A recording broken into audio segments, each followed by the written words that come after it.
వర్షం వస్తున్నప్పుడు ఏడిస్తే కన్నీరు కనపడదంటారు కదా.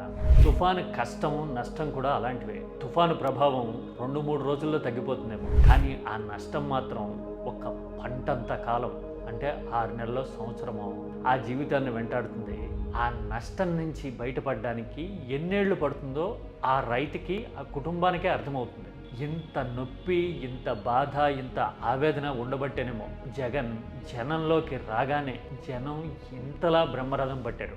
జగన్ పర్యటనకి ప్రతిసారి ఇలాంటి రెస్పాన్స్ వస్తూనే ఉన్నా కానీ ఈ పర్యటన మాత్రం తుఫాను ప్రభావిత ప్రాంతాల్లో జగన్ తిరుగుతున్నప్పుడు మాత్రం కనిపిస్తున్న భావోద్వేగం చాలా విభిన్నం.